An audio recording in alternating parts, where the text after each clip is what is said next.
civil rights of students across the country, and I wasn't alone. Millions of parents and teachers across the country stood up, they rallied, they sent letters, they called their senators, so much that the Senate switchboard was overwhelmed and made it very clear that they opposed your vision for our students in our schools and strongly supported public education in America.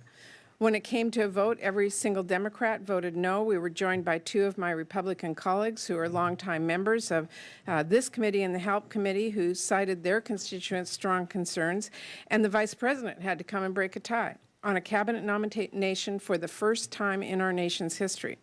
So, Secretary DeVos, I was hoping that you would enter your role as Secretary with an understanding that your extreme anti-public school agenda and your opposition to the federal government playing a role in helping students just didn't have the support of Congress or people across the country.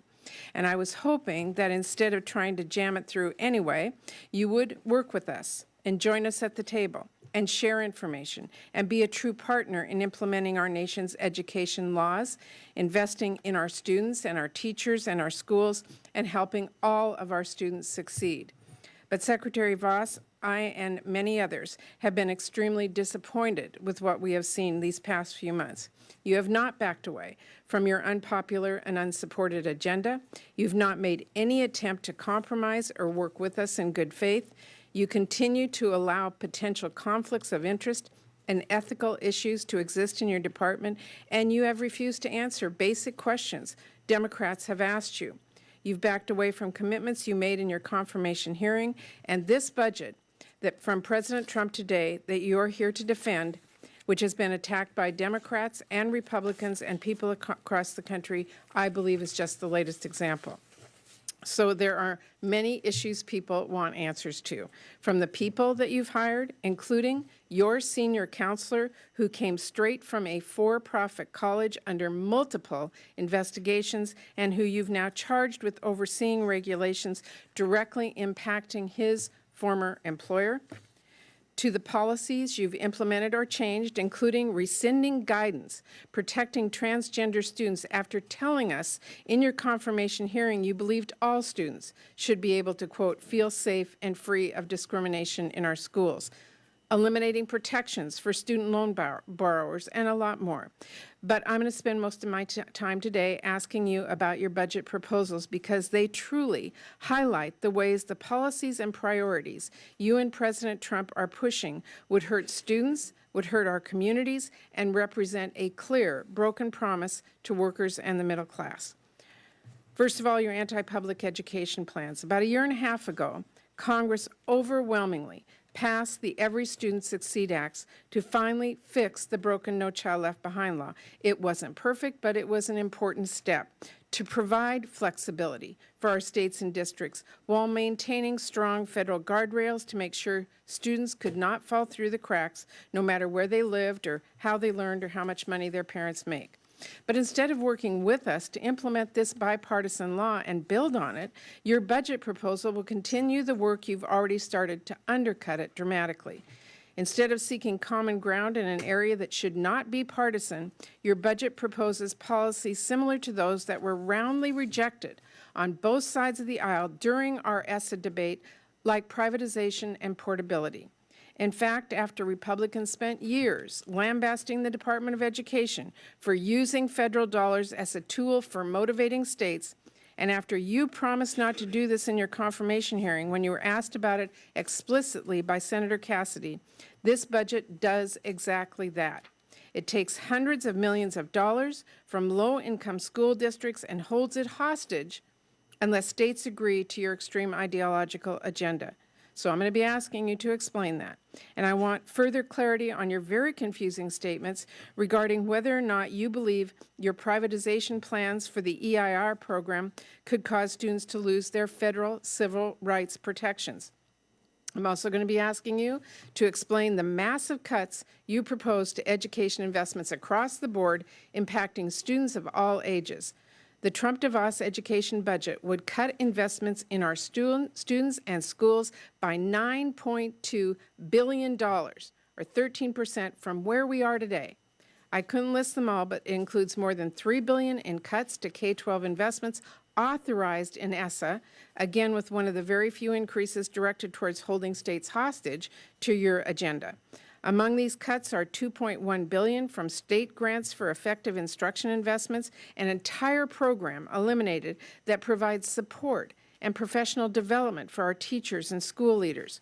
$1.2 billion from 21st Century Community Learning Centers, completely eliminating investments supporting before and after school programs and extended learning opportunities for almost 2 million students across the country.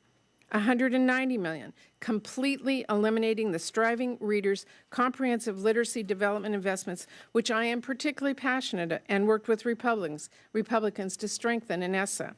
$400 million in student support and academic enrichment grants authorized under Title IV of ESSA to improve student safety and well-rounded education, and a lot more. And it's not just K-12 that's under attack in this budget. This proposal would make higher education less affordable by taking $3.9 billion from the Pell Grant program and freezing the maximum award, eliminating the Supplemental Education Opportunity Grant program, which provides nearly $1 billion in federal and institutional funds to 1.6 million low-income undergraduates, cutting federal work study in half, increasing student debt by another $143 billion by making many students pay more interest, pay back longer, and eliminating public service loan forgiveness. And this budget cuts investments in students with disabilities, including $113 million to special education grants to our states, pushing more costs to our states and local communities. $27.5 million for the supported employment state grants, which helps people with the most significant disabilities achieve competitive integrated employment, an investment, by the way, that we included in our bipartisan WIOA bill and which is not being done through any other programs. And finally, this budget even eliminates all support for Special Olympics programs in our schools. So I'll be asking about a lot of these. I know many of my colleagues will. But this budget, I believe, would be devastating for our students and take away opportunities for so many families in this country. So I hope that after hearing from a lot of parents across the country and lawmakers on both sides of the aisle, you'll reconsider this approach and come back to us with a budget that actually works for our students and reflects our values and our priorities as a country. Thank you. Well, we're pleased to have the chairman of the full committee with us and the ranking Democrat on the full committee, Chairman Cochran. Do you have any statement you'd like to make? Mr. Chairman, I am concerned about our challenge that we have to deal with, the reality of the budget process that hems us in with a budget resolution in terms of authorization to appropriate funds. We have children ready to be educated throughout our state and everybody's state. And we need to train teachers and support the training of teachers. And so there are federal programs that are legitimate and needed to be on the front burner for the support and strengthening of our federal programs that help us teach our children. I guess I come at this from a biased point of view, and I plead guilty. I had a grandmother who was a teacher, wonderful elementary school teacher in Mississippi. My father was county superintendent of what was then the largest public school district in the state of Mississippi. My mother was a math teacher and came up to the University of Mississippi with two children, me and my brother, tagging along with our father for graduate work for our parents. And we'd sit into class, get into classrooms and act like we were students, thinking that we were just as smart as some of the students were.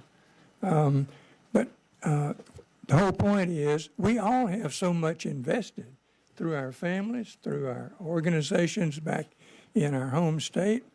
So we've got our work cut out for us, and I plan my best efforts to squeeze us through the area that we can make improvements in and make a hard look, but at the same time realize we need to get a bill.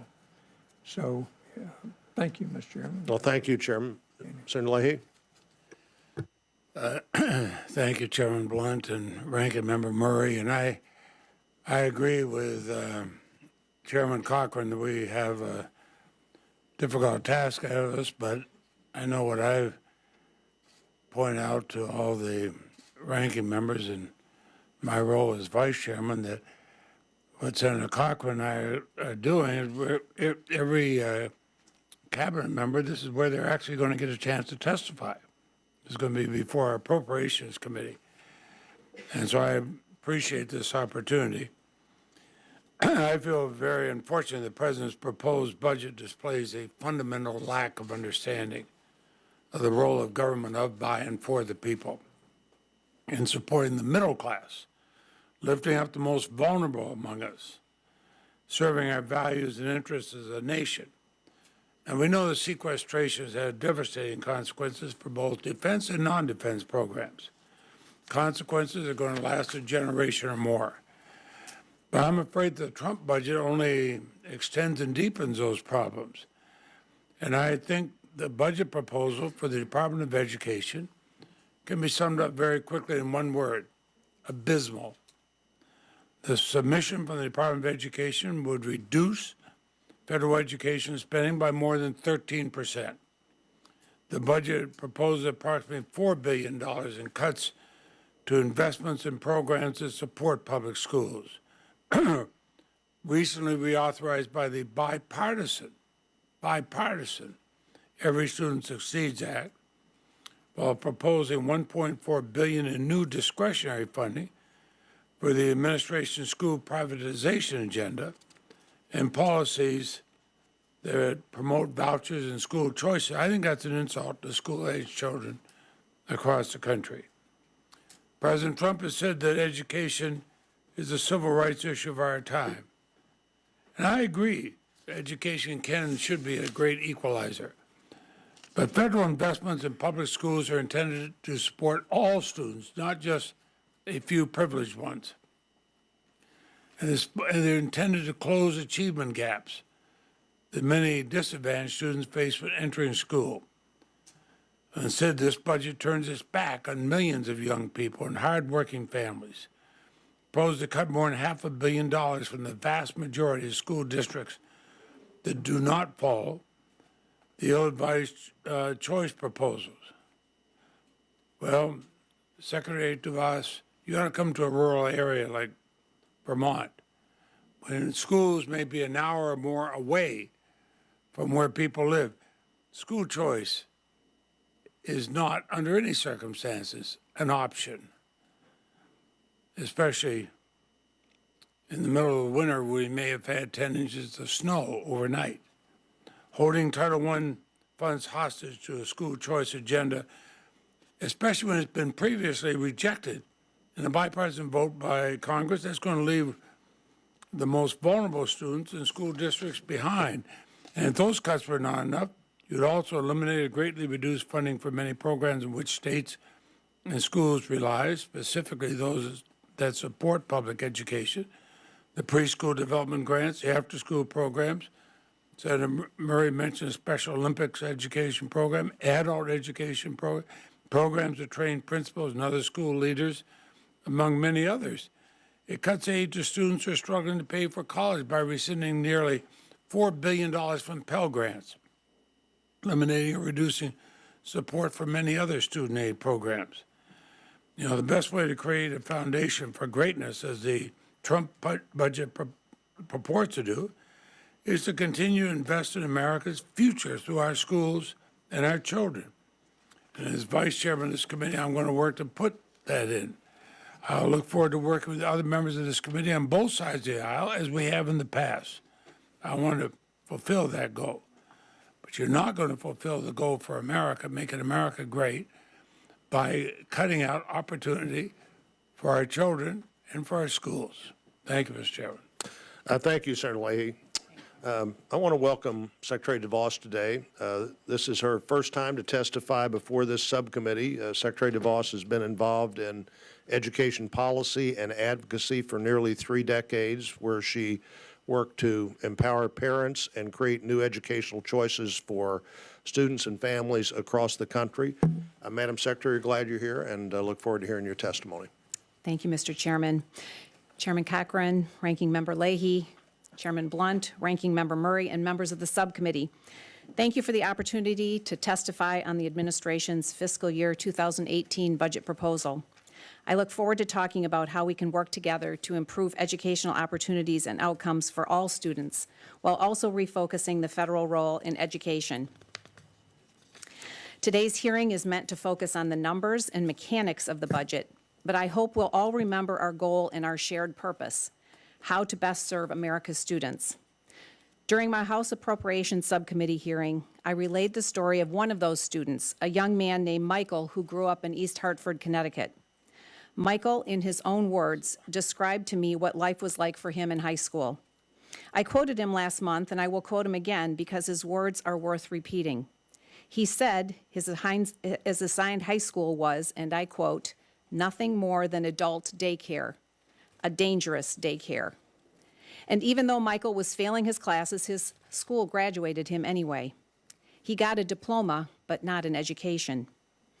Since sharing Michael's story, this young man has been barraged by attacks.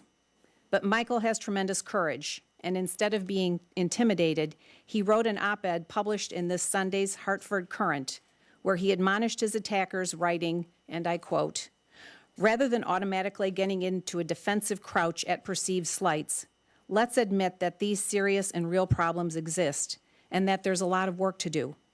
Let's give the kids and families who feel trapped the opportunity to find something better." Let me be clear. My relaying of Michael's story is not a blanket indictment of public schools, of Connecticut schools, or even East Hartford High School.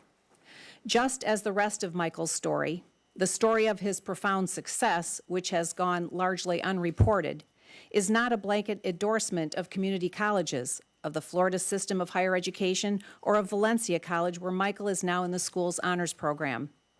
What Michael's story is the real-life situation far too many of our students face.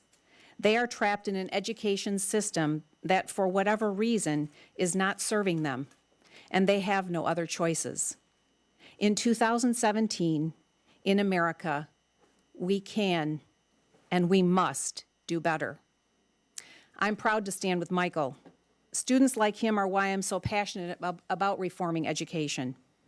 So I ask you to keep Michael and the countless others like him in mind as we go about our shared work to support America's students.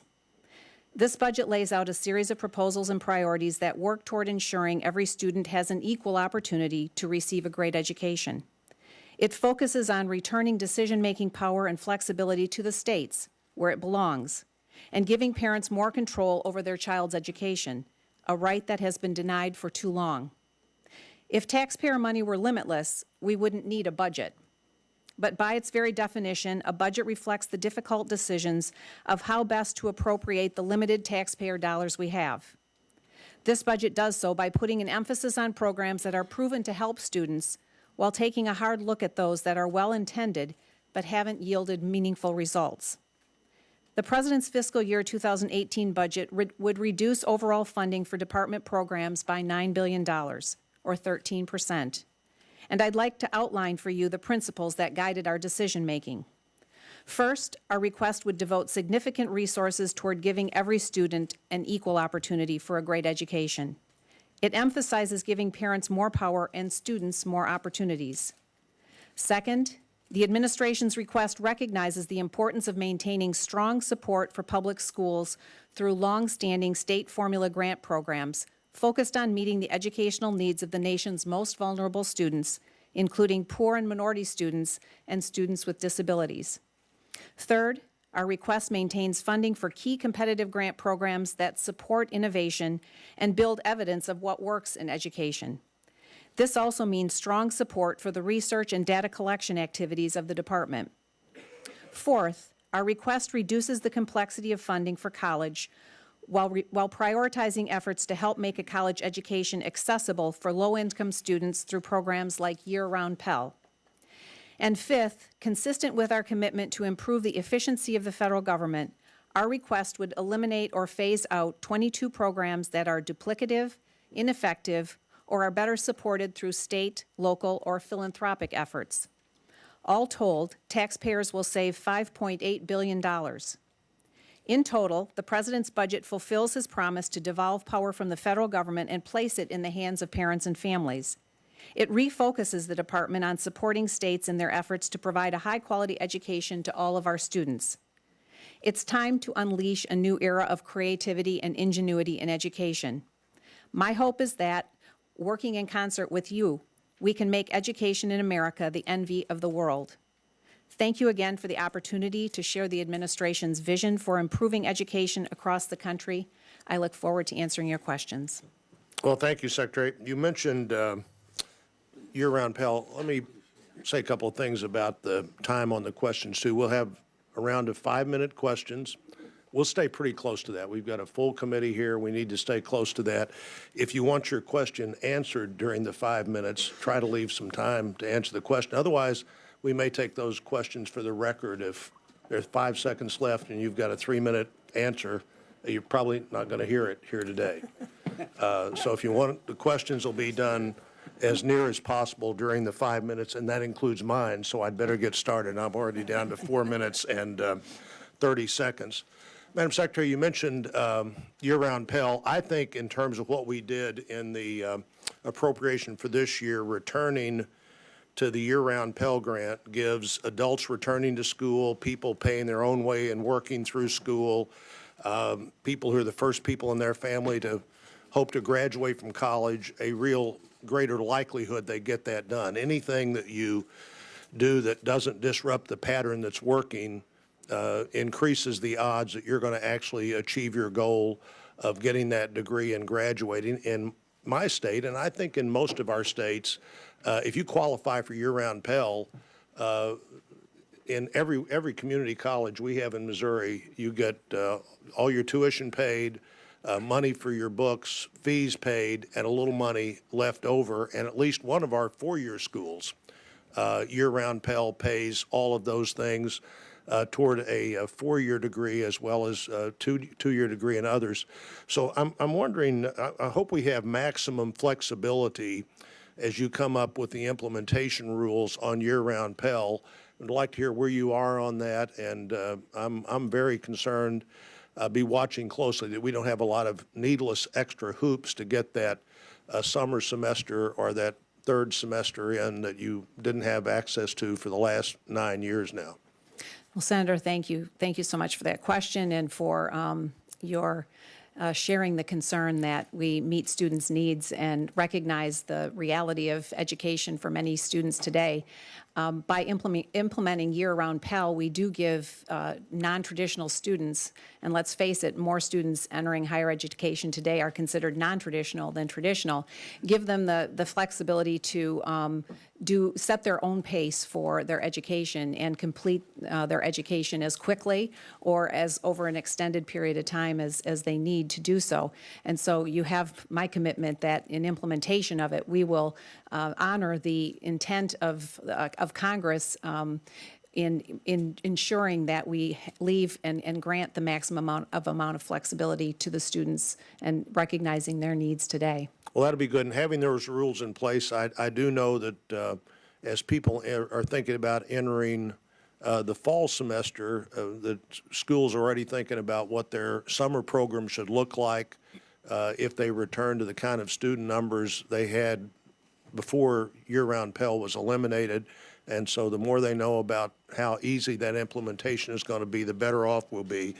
Now, the Pell grant is just that. It's a grant. It doesn't have to be paid back. Loans do have to be paid back, and we've been working with the department to try to create actually more competition in loan servicers and among loan servicers. On May the 19th, the Department of Education put out a new proposal where there'd be only one principal servicer.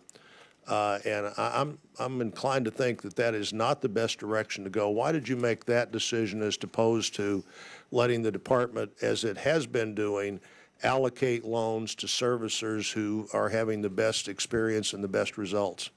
Senator, good question. That process was begun well before I arrived at the department. And in examining what had happened to date, the process was very complicated, confused, and was in fact moving to a single servicer. We have proposed through the amendment that was put out on the, May 19th, as you've indicated, that we will be re-examining that process and those bids for the servicing arrangement.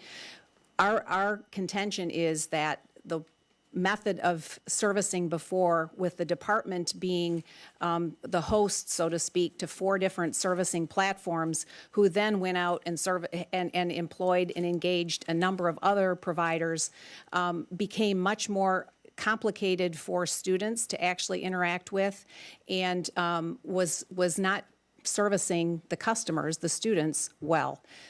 Through a single servicer, that servicer will be able to engage a wide variety of contractors to work with. They will have sole accountability instead of having 4 different points of accountability. We believe that this is going to bring much more effective and efficient service to the students, and in fact provide a higher level of competition ultimately, and a greater level of accountability. Well, I don't know that I agree with that, but we can talk about that later. And Senator Murray, I'm going to lead by example here and stop the clock on myself. All right, well, thank you. Secretary, your budget makes multiple requests for authority that is not provided in our bipartisan ESSA bill, including a request to manipulate the Education, Innovation, and Research Program to create this new $250 million private school voucher proposal. Now, you've made some very confusing and concerning comments about how you see the role of the federal government in protecting students. So I want to be very clear, and just yes or no, my time is limited. Will you require all schools participating in this voucher program to comply with IDEA? Absolutely. And will you require all schools participating in this voucher program to comply with civil rights laws, including Title IX, that protect against discrimination based on race, religion, disability, sexual orientation, and gender identity? Yes, Senator, but let me also clarify. There is no specific proposal under that line item. It is really appropriations language, and the intent of that line item is to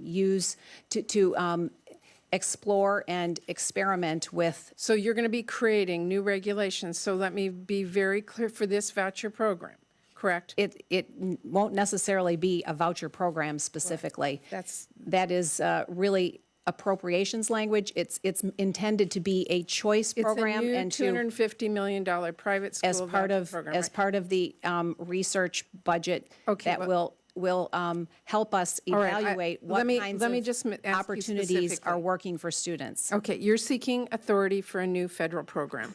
It is paid for by my constituents and all federal taxpayers. So this question can't just be left to states. The authority you are requesting says you, the Secretary, will establish requirements for this new program. So should this voucher program ever come to be, despite the opposition of a lot of people and lawmakers on both sides of the aisle, will you require these schools receiving these funds to follow the IDEA? Any institution receiving federal funding is required to Through a voucher program or anything else you create. Follow federal law. And as well, for discriminating against students, you will not allow, you will have specific rules and regulations? Let me be clear. Schools that receive federal funds must follow federal law, period. Even through a voucher program? Period. Okay. As you know, Title 1A is the core program under our federal elementary and secondary education law. It assists more than half of all of our public schools. Your budget proposes a cut of $578 million in this funding for districts that don't adopt your proposed policies. Are you aware that your budget would result in these cuts? I think, Senator, we have a confusion here between the budget numbers that we were working with prior to the continuing resolution that was passed by Congress. So the intention is to fully fund Title I. But this is a $578 million. It's not. This is not playing with math. We're basing our numbers on the actual real world, right now, the numbers that we passed. You're not. We can't play And this that game. budget is based upon the numbers prior to that implementation in late April. Something that was never implemented into law. This cut is $578 million less, based on current law, real world. And that can't be played around with. Everyone knew that the $450 million in school improvement grant funding would be consolidated in Title I grants authorized under ESSA. It's the law of the land. And both the House and Senate bills provided that funding. Yet this budget is just choosing to ignore that fact and playing with numbers, and would result in a cut to Title I school districts that don't adopt your proposed policies. And I just have one Senator, let me just say that is incorrect. Again, the budget numbers that you received were based upon the numbers prior to the action you took in April. So well, we play with real world The here, intention is to fully fund the Title I funds. based on numbers that don't exist. So, we can't play math with this. This is real world. Let me just ask you, just have a few seconds left. Many Republicans actually attacked President Obama's budgets for proposing programs that were not authorized in federal law. But you not only cut the legs out from the bipartisan ESSA law with these massive cuts, you also proposed programs similar to one that Congress already debated and rejected. And you claim that your budget is focused on offering states and schools this flexibility, but then you propose holding $1 billion hostage to force states and districts to conform to your ideology. You've requested new authority in this budget for a $1 billion proposal because ESSA doesn't allow you to use the weighted student funding pilot program for promoting your policies. That's correct, right? No, the $1 billion was intended to be in addition to the Title I funds that would be fully funding. Again, I refer back to what I said before, that we were working with numbers that Congress had not acted at the time Okay, well, these you and I numbers were disagree produced. on basic math here, but let me just say, It's what do you $1 billion in addition to fully funding the Title I. Well, okay, I'm over time. What do you tell Republicans who feel very strongly that the federal government shouldn't use federal education dollars to bend states and school districts to their will? That it is a totally voluntary program on the part of states. Nobody will be coerced But into they using lose it or do federal it. dollars. But no state would be forced to utilize it or to enact anything as a result. Thank you, Senator Murray. Senator Cochran. Mr. Chairman, it's a pleasure for me to join you and other members of the committee in congratulating Dr. DeVos for being here and being able to accept the responsibilities of being in her position. She's contributed voluntarily a lot of time and effort to organizations like the Kennedy Center for Performing Arts, where I served with her on the board of directors. And we have to depend upon a lot of volunteers at programs in our education area. Many federal programs are looked to solve serious problems that really are responsibilities of state and local governments. So anyway, I want to join those who congratulate you for your agreement to serve and to work to help the department identify ways we can improve teacher recruitment, student encouragement of moving on to graduate degrees, and other programs such as childhood education. So the opportunities are there for a lot of meaningful work, and I assure you that this committee will, I think, in a positive way, work with you to help make your service as Secretary a great success. Thank you, Chairman. Senator Durbin. Thank you very much, Mr. Chairman. Madam Secretary, welcome. Madam Secretary, I think we are facing a student loan crisis in America, and let me tell you why.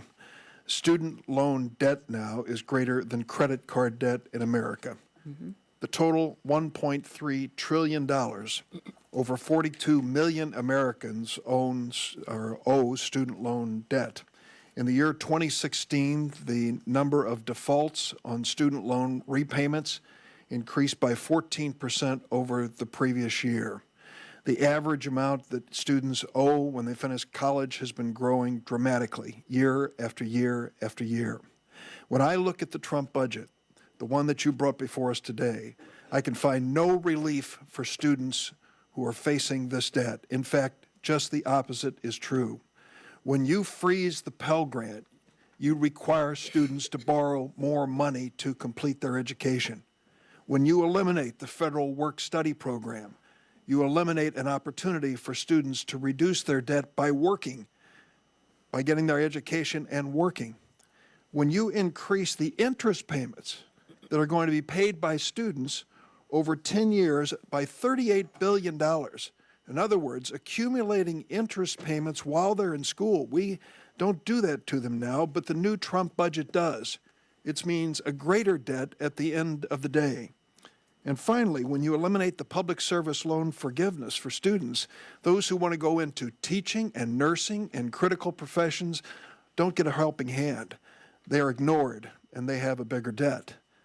But sadly, that isn't the worst part of what's happened with the new Department of Education under the new president. Here's something you ought to think about. The most heavily subsidized for-profit companies in America today are for-profit colleges and universities. 80 to 90% or more of their revenue comes directly from the federal treasury. These are not crafty entrepreneurs. They're people who have learned how to game the government. And the only protection taxpayers have is in your hands. So here's two numbers I'd like you to think about. 9% of students graduating from high school go to for-profit colleges and universities. 9%. Yet, 35% of all student loan defaults are students from for-profit colleges and universities. What's wrong with this picture? 9% of the students and 35% of the student loan defaults? And yet, when we look at your policies when it comes to these for-profit colleges and universities, they're troubling.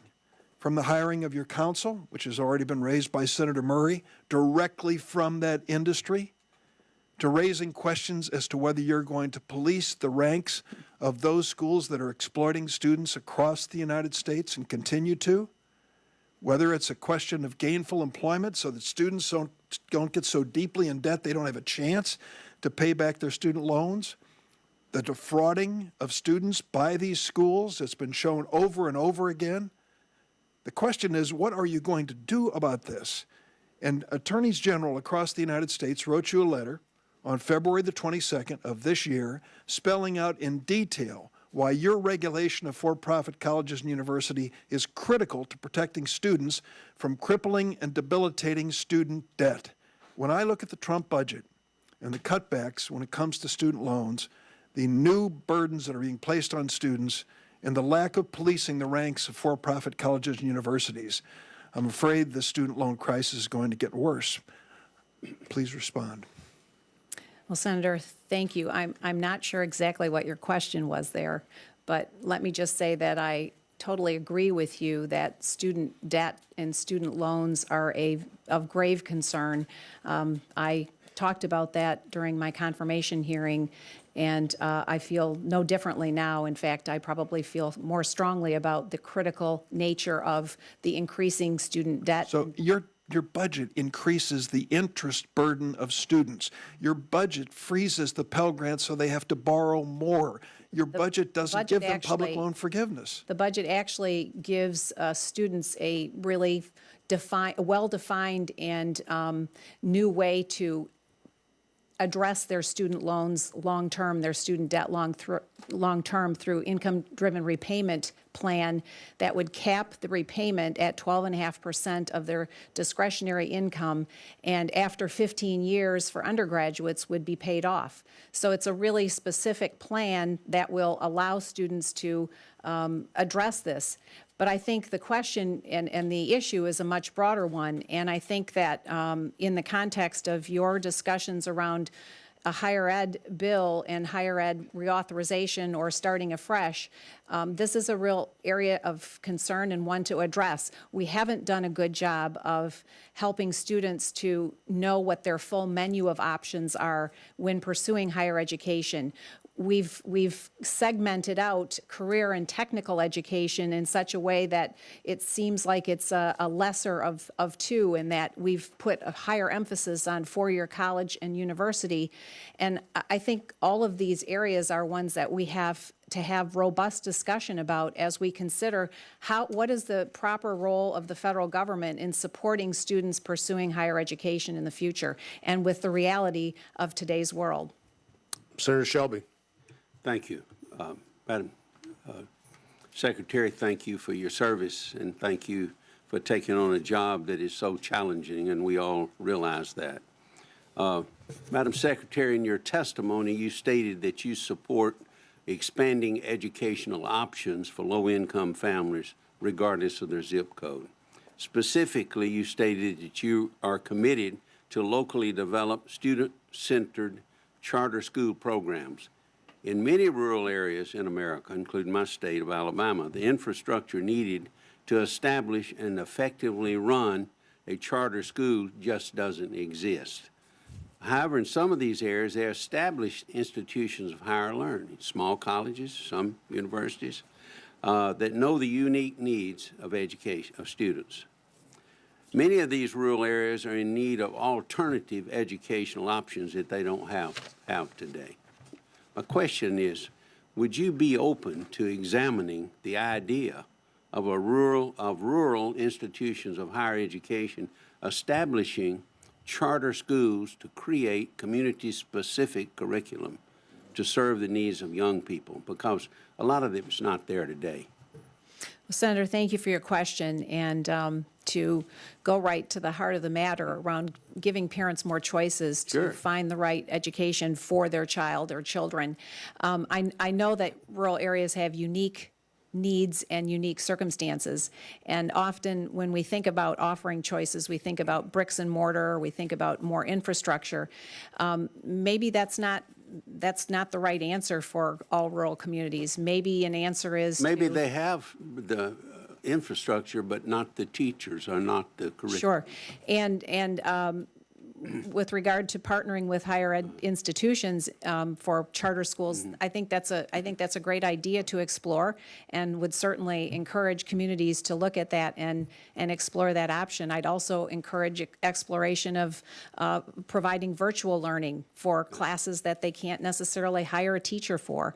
But there's many different options, and certainly with technology today, that affords us a lot wider band of options, and would look forward to talking with you about how that might work in your communities. Thank you. I'm going to shift to technical education. You know, we have a lot of people going to the universities, but my constituents generally tell me that one of their greatest needs in America is a skilled workforce in manufacturing and other things.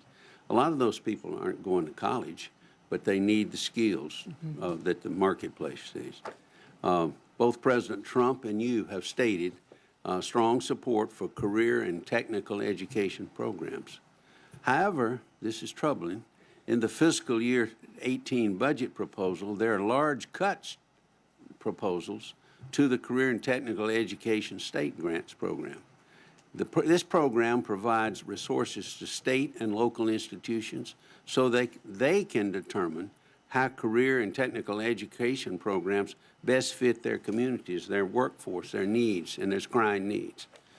When your department was creating the 18 budget, what were the perceived implications of cutting the technical educational program there, and how does the Department of Education expect to be able to continue to effectively meet the needs of all of our states, career and technical education programs, if you're going to cut the programs rather than improve them? Well, Senator, you're right about the emphasis that we are placing on career and technical education and opportunities for students in that direction. And while the budget does reflect a cut in career and technical support, it still maintains nearly $1 billion in support for those programs. And it also calls out a special $20 million investment in STEM program and initiatives. But more broadly speaking, I think there's an opportunity here to look at how some of these efforts have been siloed between departments. And, the reality is that the Department of Labor also has a lot of programs that have some overlap with this kind of education. So we ought to be looking holistically, again, as we look at a higher ed bill, ought to be looking holistically at how to best support and advance the opportunities that students have through career and technical training. I had the opportunity to visit 3 really great community colleges that have very extensive STEM-related and career and technical training programs. It was a pleasure and a joy to see how they've partnered with the needs of the businesses in their geographic area to really meet the needs both of students and of the businesses that they're supporting. Is there a crying need that we need to tailor our educational system to the marketplace, to the jobs and the demand for people out there? Well, we know today that there are about 7 million jobs that require skilled training and education that are going unfilled. And so, yes, there is a real need to offer these kinds of opportunities and to have real good dialogue and communication between those that have the opportunities and those students that may actually not know about them today. Thank you, Senator Shelby. Senator Shaheen. Thank you, Mr. Chairman. Secretary DeVos, you started your statement today talking about a young man named Michael. I would like to tell you about a young man named Raymond who wrote a letter about the Somersworth Youth Connection, which is a 21st century learning center in Somersworth, New Hampshire. And he talks about in this letter what a difference SYC, which is what they call the Somersworth Youth Connection, has made for him and for the community. Raymond says, growing up, life wasn't easy. Never knowing my real parents, being poor and moving, it made life tough. I was 10 when I moved from Raymond to Somersworth. I always felt like an outcast without any friends. I would see kids having fun, laughing, running around like they didn't have a worry in the world. I was there with everything on my shoulders. Months of passing by a cafeteria filled with these kids after school, I decided to go in. I was greeted by a man that I would begin to look up to and become friends with. He gave me the paperwork to be able to go the next following days. Ever since that day, SYC has been part of my life. He goes on to say, without SYC, Somersworth wouldn't be the same. This has had the biggest impact in this community. You talked in your opening statement about education programs needing to yield meaningful results. Well, this 21st Century Learning Center and dozens of others like this one, and for thousands of students in New Hampshire, has yielded meaningful results.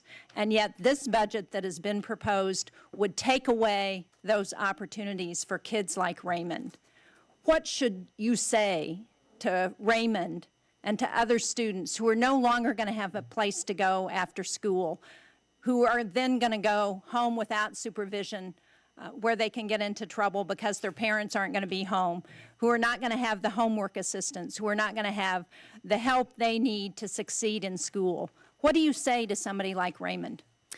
Well, Senator, thank you for that story, and thank you for the opportunity to talk about the flexibility that the ESSA legislation actually affords for situations like this. And I'm hopeful that, and I would encourage that New Hampshire, as they have putting their ESSA plan together, think about what programs and what areas are best supported. Well, And the thing is, they you have know, a lot of Secretary, they have a lot of flexibility. a And the state like reality New is- Hampshire, I'm sorry to interrupt you, but a state like New Hampshire doesn't have the funds to put together programs if you take away the federal dollars that support these at-risk kids. I want to go on to follow up Senator Durbin's question about student loan debt, because in New Hampshire we also have the highest average student loan debt in the country. We have more than 52,000 students who receive subsidized loans from the department. We have an average of $36,000 per student graduating with student loan debt. So again, why are you reducing opportunities for hardworking Granite State students to earn the money they need for college by eliminating the work-study program, by eliminating the opportunity to get those subsidized student loans? Senator, if I could just refer back to one moment to the 21st Century Program. The reality is that less than half of the students that qualified for that are actually participating in the program, and of those that do, they attend very infrequently, and there has been shown no outcomes Well, in general. that data may be true nationwide. That data is not true in New Hampshire.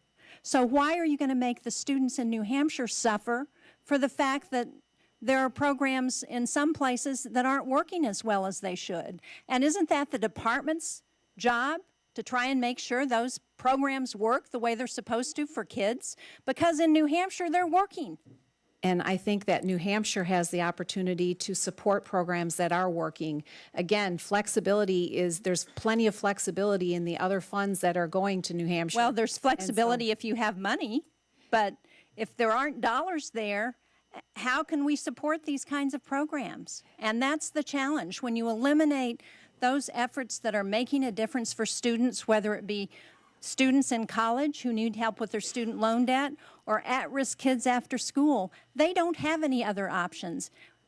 And so what do we tell those students who are going to see their lives changed and disappointed because these are no longer available to them? I think it's really important for us to remember that only 8% of the funding for education broadly comes from the federal government.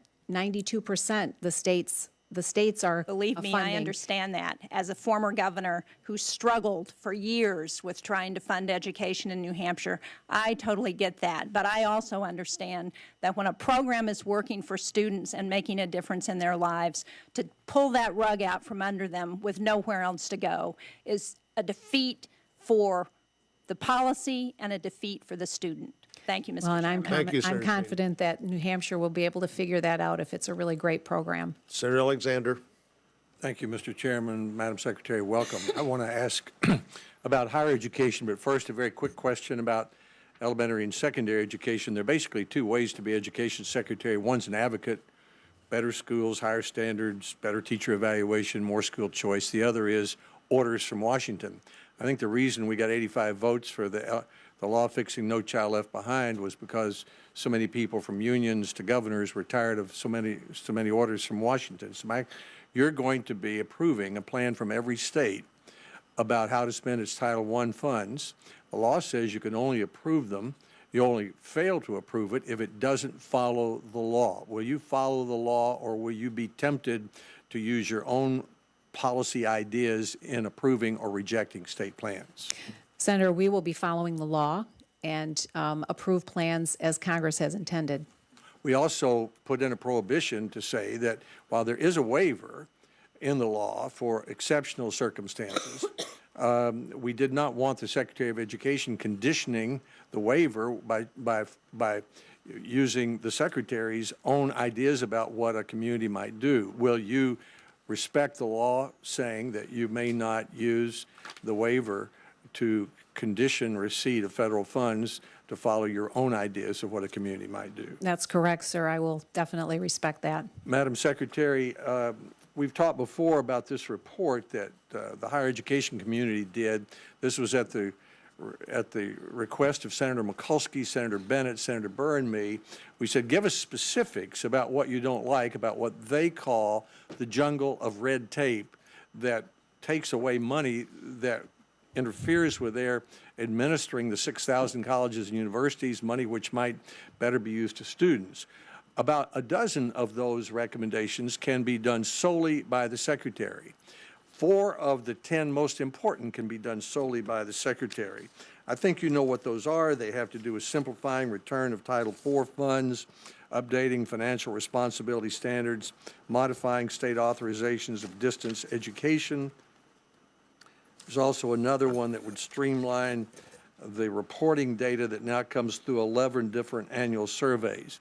Will you make a priority and give your attention to the dozen proposals within the Kerwin-Zeppos report to get rid of the jungle of red tape in higher education, the things that you can do yourselves? Will you make that a priority? Yes, sir. In fact, we are well underway with examining the steps to take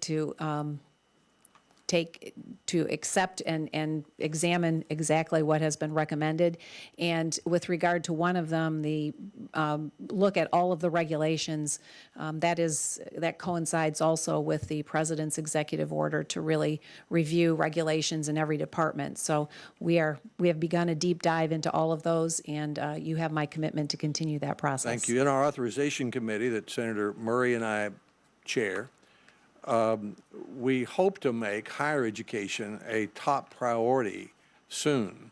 There's been a lot of bipartisan work within our committee. For example, a dozen senators have worked sponsoring legislation to take this 108-question college application form that 20 million families fill out every year.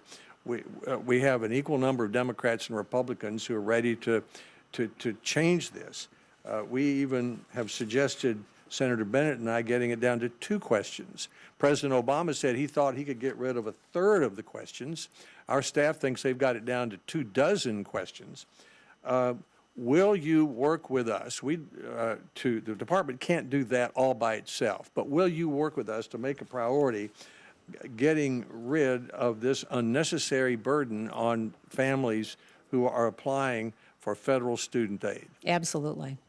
And also, we have bipartisan proposals that would simplify the number of loans. This is also in the president's budget that we would do that. That came after many hearings that we had, and then simplify the number, the ways to repay federal student loans. I've had college presidents tell me they had a hard time repaying their kids' student loans because it was so complicated. We have bipartisan consensus of cutting that down to 2. So will you also work with us as we work through the Higher Education Act to simplify the repayment of student loans and the number of student loans, which is one way we can help improve access to college? Yes, indeed. In fact, this budget proposal contains the plan, or the proposal to consolidate down to one repayment plan, and I think is a good step towards simplification. Thank you, Madam Secretary. Thank you, Mr. Chairman. Thank you, Senator Alexander. I think we'll have, after we're done with this first round, a chance for a second round of questions. If anybody has more questions and want to be sure and stay for that. And we're going by order of attendance, and so Senator Schatz is next. And Thank you, Mr. Chairman. Madam Secretary, thank you for being here. As you know, the budget calls for $9 billion in cuts to the Department of Education. Just a point of clarification, is this your budget? There was some discussion about whether this was an OMB budget or a US DOE budget. This is your budget? This is our budget working in concert with OMB. Okay, and in the budget, in several places, it states that the programs that are cut to the tune of $9 billion could be supported by, quote, other federal, state, local, and private sources. But this is contrary to the evidence. As you likely know, state funding for education has been declining at all levels, state, county, city, and I know you know that there is not private foundation money to the tune of $9 billion a year. So how are we going to come up with $9 billion, or do you think there should be $9 billion less spent in education overall? Well, sir, I think that the approach to the budget was to make some tough decisions and recognize the fact that money is not limitless, and respect the taxpayer. And But that's not what you say. Excuse We me. have gone. Hold on one second. That's not actually what you say. You said the programs that are cut could be supported by federal, state, local, and private sources. You do not say that we're in a constrained fiscal environment. We'd like to spend more if we could. It seems that there's sort of 2 ways to approach $9 billion worth of cuts. One is we want to make $9 billion worth of cuts. We think this is in the best interest of public education and private education because we think the federal government should play less of a role and the burden should shift to the private sector and to local DOEs. That's one philosophy. The other is we don't have enough money. If we could do more, we would do more. Now, what philosophy are you articulating in this budget? Some of the programs that have been recommended for scaling back or cutting are duplicative, some of them are ineffective, and some of them could better be supported by state, local, or philanthropic efforts. Do you include the cut of 40,000 teachers federally funded in that category called duplicative or could be supported by some other entity? I don't know exactly what 40,000 teachers you're referring to, but if you're talking about the teacher training program, that No, I'm talking about Title II, which Title funds 2A. 40,000 teacher salaries. for reducing class sizes, is that what you're trying to suggest? Those funds have been used for a broad range of teacher initiatives. But they mostly go to. Okay, go ahead. They have been very thinly spread, and in many cases, like 20% of the cases, the funds are less than $10,000 or $10,000 to a school, and so there's not been an effective and there's not been evidence of great outcomes or effectiveness from this program. Have you talked to principals about how much Title $10,000? I Hold on. funds? Have you? I have limited time. Have you I know, but if I could just Well, why don't continue I on to take your- talk about the implementation of ESSA allows for great flexibility in the states to target resources to effective teacher training programs and teacher improvement programs. So But this there's goes a back lot to of what- opportunity to use them to enhance Okay, I teachers' really do have effectiveness. limited time. This goes back to what former Governor Shaheen mentioned, which is that you are imagining revenue, not in evidence. You are imagining flexibility that does not exist at the local level. So to say that, for instance, 21st Century Learning Centers or what's happening in career and technical education or these dollars that support 40,000 teachers across the United States, to say that, well, you know, that'll be handled by the private sector, that'll be handled through increased flexibility. You reduce the flexibility that education systems have by reducing the funding that they have. And it's a sort of rhetorical device to say they will be basking in new flexibility. But anybody who's run a government or anybody who has run a school doesn't want flexibility, they want resources. And what you're doing is cutting them massively. Thank you, Mr. Chair. Actually, what I've heard from a lot of state and local leaders is that they do want and need flexibility. Thank you, Senator Schatz. Senator Langford. Thank you. Madam Secretary, thanks for your service and for stepping up to be able to take on this. I would have to tell you that there's not a person on this dais that doesn't support education. We certainly believe that you support education. We have 50 million students that are involved in elementary, secondary education, 20 million people that are involved in higher education. That's 70 million Americans. That's an awful lot of families and people that are directly affected based on what's going on. And so we are all exceptionally passionate about this. I would also tell you, in my short time of being in the appropriations budget, it's a fairly rare moment, I would say, to sit in any hearing and to have a conversation about how we reduce federal spending. It seems to be every request that comes from every agency is we need additional funds, and there's always more to do. There's no question. But for someone to come and say what you just said about we have to be able to find a way to be able to serve students and serve the taxpayers as well is a fairly rare conversation around these parts. Let me just ask some clarification. You brought up earlier about this $1 billion increase in Title I funds dedicated to furthering options for children to unlock success. The question came out in the allusion to it earlier. Excuse me. How is this different than Race to the Top? And there was a concern from this dais that when President Obama was putting in place Race to the Top, it was really a requirement from the federal government. If you want these dollars, then you have to do our curriculum, do it our way, and if you don't do it our way, you can't get the dollars that came out of your state to come back to your state. How is this different than Race to the Top? So the proposal is very much voluntary on this part of states, and it is only if states want to, and local education agencies and authorities want to attempt an experiment, really, to allow students to attend other public schools in their region. And it is in no way going to be mandated from the top that this has to happen or how it has to happen, other than that, in order to do so, there has to be money to follow the child to the other school. And so that is really the framework around which states or local districts would be able to opt into or adopt that part of that Does it program. give instructions to those states or those entities on how to do curriculum, how to do teacher Not at all. evaluation? Not at all. How to be able to do testing requirements, additional reporting that's beyond the ESSA requirements that were already put down by Congress? No, we've seen that movie. We're not going to do that one again. Yeah, we all have. And so, okay, grateful for that. There's a concern as well when I talk to people in colleges about the Parent Plus loan program. And this is one of the things that we're going to have to address at this dais in law as well. But we'd want to be able to have the administration's assistance as we walk through this. Many colleges talk about the growing size of student loans on those families, and those are students that are taking it out.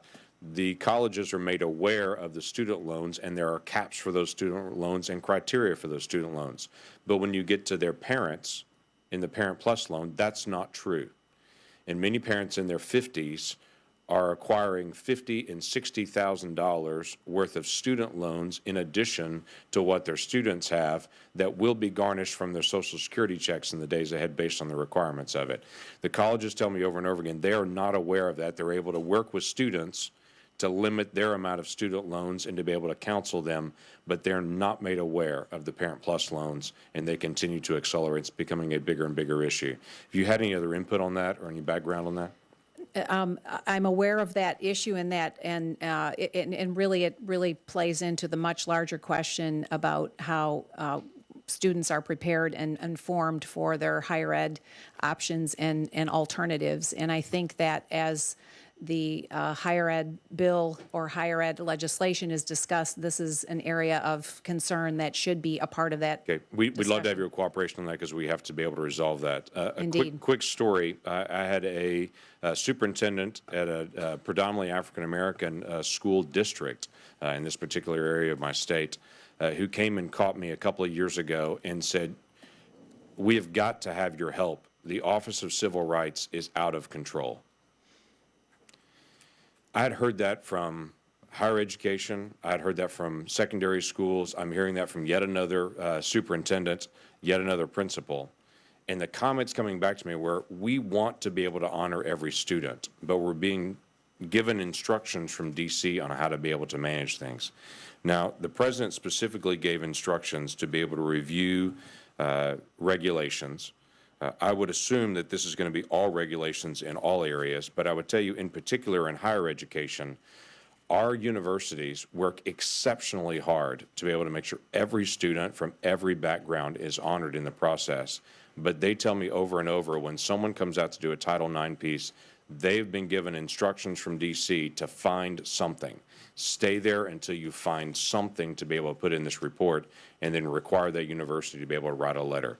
What I would like to work with you on in the days ahead is let's help them succeed, not actually put someone out there that's going to stay there until they find something to be able to put into a report. But let's walk alongside, and where there's a problem, let's correct it. But let's not humiliate schools in the process. And I'd love to be able to continue to work with your office on ways that that's coming out. I will welcome that opportunity, Senator. Thank you. Thank you, Senator Langford. Senator Merkley. Thank you, Mr. Chairman, and thank you, Madam Secretary, for testifying. And earlier you said that if a charter school or a private school gets a dollar of federal aid, they have to follow all of the federal laws regarding discrimination. Is that correct? That's correct. Thank you. But those laws are somewhat foggy in that area, so I want to be absolutely clear about what you're saying. Are you saying that if you have a private school, it's private schools that generally set their own admission policies, that they will not be allowed under your program to discriminate against LGBTQ students? Senator, I said it before and I'll say it again, that schools that receive federal funds must follow federal law. And I just said the federal law is foggy. So in your understanding of federal law, will such discrimination be allowed? On areas where the law is unsettled, this department is not going to be issuing decrees. So that is please a matter just for, answer the that question. That is a that matter for discrimination- Congress and the courts. Is discrimination going to be allowed or not allowed, under your understanding? on areas of unsettled law. Are you saying this is Congress such an and- area? and So such Congress and the discrimination Supreme is allowed? Court has to decide and settle. But You're refusing to answer the question? I'm going back to what I said earlier.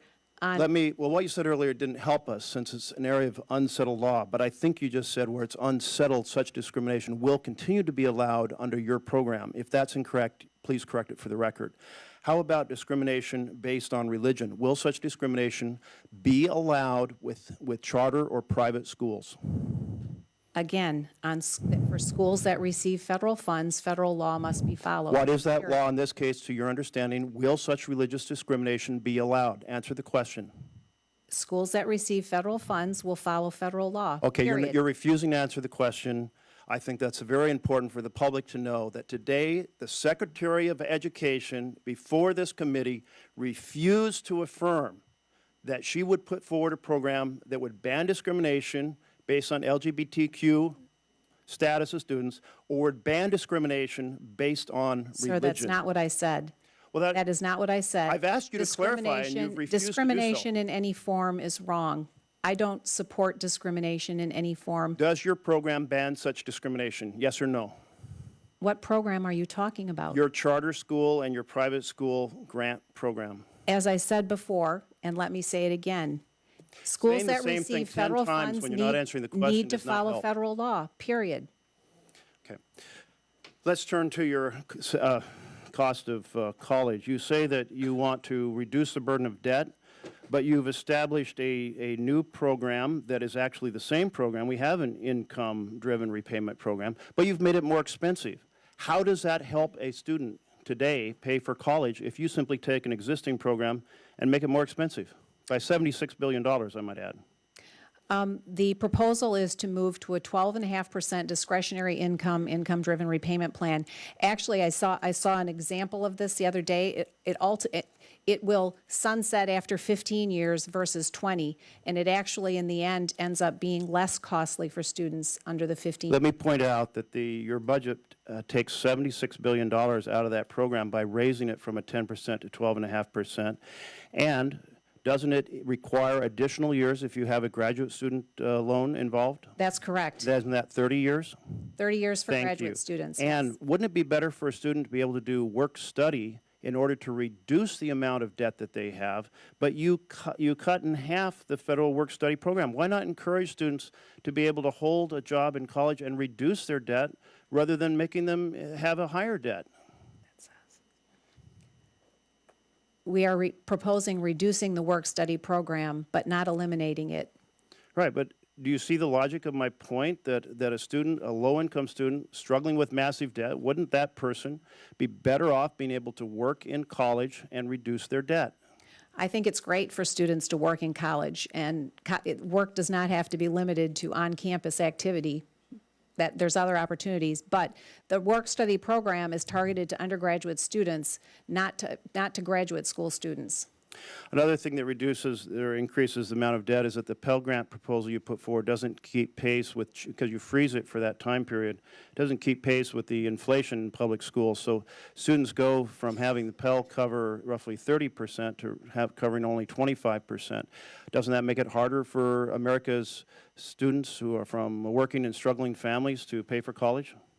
Well, we believe that having year-round options is going to help actually students get through school much more quickly if they choose to. And the Pell program is a very important program for students most in need. Would you like to re-propose a Pell program that does keep pace with inflation so that it covers the same percent for working families?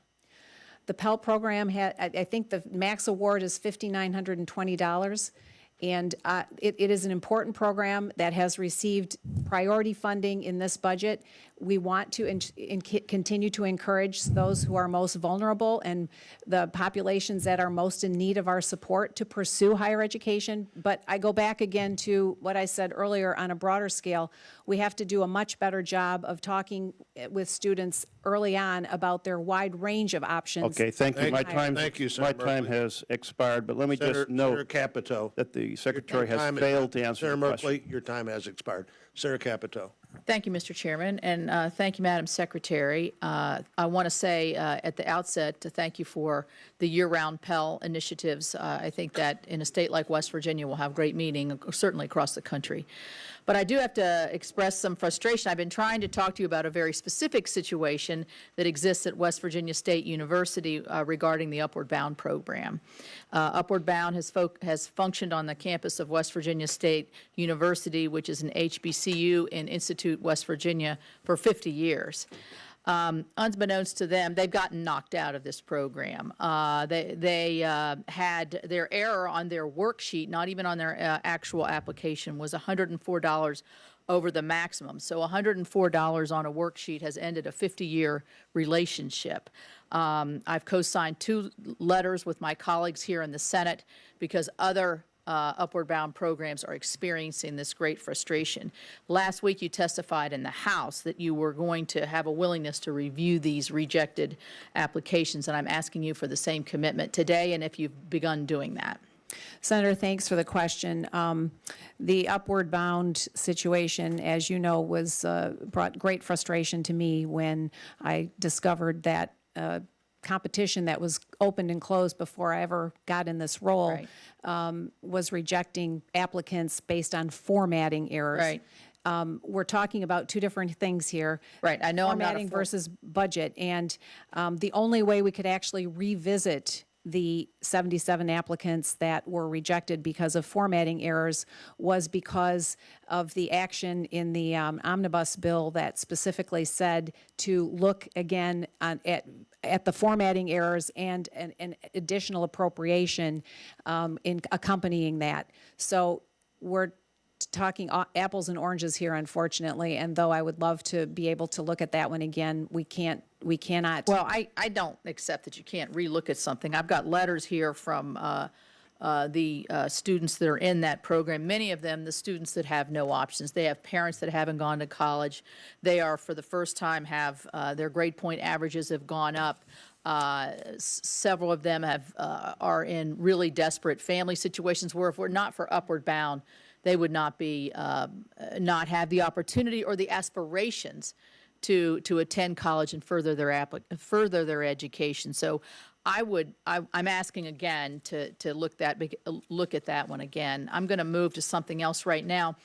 Something Senator Shaheen was talking about. We both come from rural states, smaller states that have limited budgets, and I'm concerned about the 21st century community learning centers. Having visited many of them myself in our state, 7,000 kids in West Virginia will not receive service because of this cut. So you're talking about after school, many times when parents are not there, the mentoring, the fun, the nutrition, the leadership skills, homework help, and all the things that occur in after-school programs. I mean, it's a situation where if both parents are working, or a lot of times we have so many single parents or grandparents who are raising children who can't be home when the children get home. I mean, what alternatives? You mentioned in response to her that the alternative is the state's going to take that over, which she rejected because of funding issues. My state's, Senator Manchin, our state's $500 million in the hole. I mean, this is not going to be something we're going to be able to expand in statewide. And we have also, you question whether they're successful. Of the higher education students that have participated in this program, in our state, there's been 100% graduation accomplishment, which is well above our statewide average. So I would ask you to relook at that and again, talk about 21st century and why that was zeroed out in our budget, in your budget. Thanks, Senator. As I said earlier, the decisions in the budget proposal were really based on some tough choices and tough decisions, and looking at programs that for their effectiveness and the amount of students that are served. And again, the 21st century learning plan, or the 21st century programs are really reaching only less than half of the students for whom they're intended. And of the half the students that actually participate, there's very inconsistent participation on their part. So we were really trying to focus on actual education settings. 21st century is before and after school, summertime, so forth. So not really focused on the core mission. And as I said, we made some tough choices and tough decisions around this, but this one was deemed to be one that was not as effective and not as appropriate for funding proposal from this department. Senator Manchin. Thank you, Mr. Chairman. And Secretary DeVos, I want to thank you for testifying today. And I'll reiterate what my colleague and my good friend, Senator Capito, has said about the concerns we have. One thing that keeps us bipartisan here in the Senate is the veterans and children. We seem to really cross over and really want to help, and I think we all very much care about that, but one size doesn't fit all. I also like to welcome a couple of West Virginians we have with us, and they were very concerned about the concern plan cuts from the 21st Century Community Learning Center, and we have with us Pamela Shope, and she's from the Playmates Preschool and Child Development Center in Sarita, West Virginia, and which is a 21st Century Learning Center site. She also has, I think, her children, Brennan and Aiden, with them, so I want to thank them for being here and hope you get a chance maybe to meet with them before you leave because they're really quite something. Rural schools, we've talked about rural schools, the cuts and all this that are coming, and I know you still feel strongly about the school choice. In states such as West Virginia, a rural setting in West Virginia makes it hard. We don't have that luxury of having that choice because we have a lot of schools that are consolidated already, closing, students, lack of students and things of this sort. With the cuts because of the support of the choice program in a state that doesn't have a choice program or an effective choice program that would work because of our ruralness, how can we make up that difference? Is there any flexibility you have that we could work to help some of the schools, programs that were cut through the money that they're not going to be asking from you for choice? Well, Senator, thanks for the question, and more broadly, the question around rural schools. As you know, the special line item for rural schools has been maintained and is proposed to be the same as it was for the last year. And that does provide rural schools the opportunity to do some things differently or different, in addition to what all of the funding through the other title plans do. But when it comes to addressing specific needs in West Virginia, I go back to the opportunity that the state has through its ESSA plan to really target in and focus on addressing the needs that West Virginian students have and the uniqueness there. The flexibility that is built in that you all put into that legislation to allow states and local districts to be able to do some things differently than they've been forced to do before, we believe will provide a lot of opportunity, and I'm hopeful that we'll see some creativity in that regard. Let me talk another subject here. Every Student Succeeds Act included a new program called the Title IV Student Support and Academic Enrichment Grants Program. The block grant is designed to provide states and school districts flexibility to provide a wide range of service support for well-rounded education. We are getting pummeled by the opiate addiction that goes on in our state and around this country. I understand that the department stripped the funding from the block grant that can be used to help states like mine that's being devastated by opiate addiction. I don't know whether you all realize what effect it's having in the family and the family support and why this was so important to states to try to build some type of a structure when it functionally has collapsed in the family or in the community because of opiate addiction. Well, the issue of opiate addiction is really a very concerning one to many communities. And again, I go back to the contention that West Virginia has an opportunity to really focus and they don't have the money to do it. That's the problem. When you cut it, we all have good intentions, I understand, but the state's facing some really budget challenges like other states too. And these programs are so vitally important to stabilize a structure that has fallen apart. And the opiate addiction that affects the child's families are just devastating, and I just would hope the that you Promise would reach us. Neighborhood Program can help in that regard, I believe. I also want to just go back to a comment that was made earlier about state and local school budgets that are reducing and correct that. In fact, the spending estimate increase in state and local funding for education between this year and next year is expected to increase $21 billion in the states. So there is not a decrease in funding at the state and local level. There actually continues to be a greater investment on the part of state and local governments. So I wanted to just We ensure. would hope that maybe somebody from your department would come to West Virginia and go through our department with them and explain that, because they're looking at it as cuts. And maybe there's some way we can work something out. We'd love to do that. I know my time is running out. I want you to consider Medicaid in schools, because Medicaid in schools is sometimes the first line of delivery to some of these children that get any type of health care. And that's very, very concerning to us. So I hope you would consider that. I'd love to get with your agency and sit down and see if we can have a visit to West Virginia. I would welcome Thank that. you. Thanks. Kennedy. Thank you, Mr. Chairman, Madam Secretary. Thank you for your service. My research shows that the Department of Education's discretionary budget has quadrupled from fiscal year 1989 to the current fiscal year. It's gone from $17.1 billion to $68.3 billion. Does that sound about right? That does sound about right, yes. And I understand, I know that part of your job, the biggest part of your job is to advocate for education, but also part of your job is to manage taxpayer money. Is that not the case? That is correct. Now, when you were sworn in and got comfortable at your department, you had a chance to go through the $68.3 billion budget, did you find waste? We are finding waste pretty regularly, and part of the president's admonition to us is to actually do a whole review of the department, and that has been initiated, and I expect in the coming months we're going to have a lot more to say about that. Do you find it at all strange that in America now, we seem to judge success in education by how much money we're spending as opposed to whether our kids are learning? I do find that strange. And in fact, in the last administration, there was $7 billion invested specifically into schools that were failing or deemed failing to improve them. And there was absolutely zero outcome from that investment. So yes, the notion that spending more money is going to bring about different results, I think is ill-placed and ill-advised.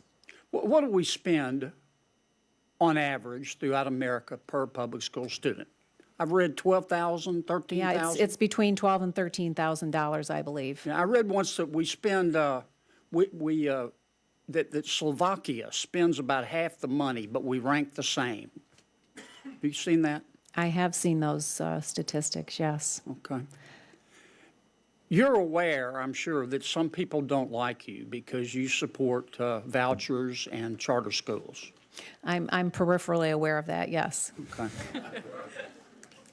So I have this theory about education in America, that our problem is not higher education. We've got the best colleges and universities in the world. We have a problem paying for kids to go there. But people from all over the world want to come here to further their education. Our problem is elementary and secondary education. And Americans have demonstrated that they can do extraordinary things. We can, I was out at NIH yesterday. We can unravel the human genome. We can take a diseased human heart and replace it with a new one and make that thing beat. We can send somebody to the moon and bring them back. But we can't seem to teach our kids how to read and write and do basic math when we've got 18 years to do it. That's true in all And I don't understand that. Now, I will support anything, and I suspect you're the same. I don't care what the political cost is. I'm willing to try just about anything to improve public elementary and secondary education, including vouchers, including school choice, including charter schools. Now, I can go down to my overpriced Capitol Hill grocery this afternoon and choose among about 6 different types of mayonnaise. How come I can't do that for my kid in school? I'm almost into my time. What percentage of the elected officials in America that give advice about elementary and secondary public education do you think really know what it's like to be in a classroom? I think that's a very good question. I don't have the answer to that, but it's a really good question to ponder. Would you support a bill that said that any elected official, and we may have to narrow it down, that any elected official that makes policy for elementary and secondary education should be required to substitute teach in a public school at least once a year?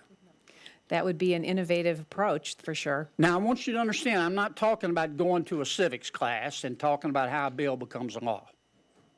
I mean a real teacher. You start at 6:45, you go to 2:45, you do lunch duty, you do bus duty, you teach 4 or 5 classes. It's you and the kids. That would be an interesting exercise, for sure. We'll talk about it. I'm out of time. Thank you, Senator Kennedy. Thank you, Senator. Thank you, Senator Kennedy. Senator Baldwin. Thank you. Secretary DeVos, we had a chance to meet prior to your confirmation hearing, and you and I talked about a lot of issues, but one of the things that appeared to be an area of agreement was the importance of career and technical education, otherwise known as CTE. As a co-chair of the Senate CTE caucus, it's an issue of great importance to me and certainly to my home state of Wisconsin. Yet I look at your proposed budget cuts for the Perkins Career and Technical Education Act.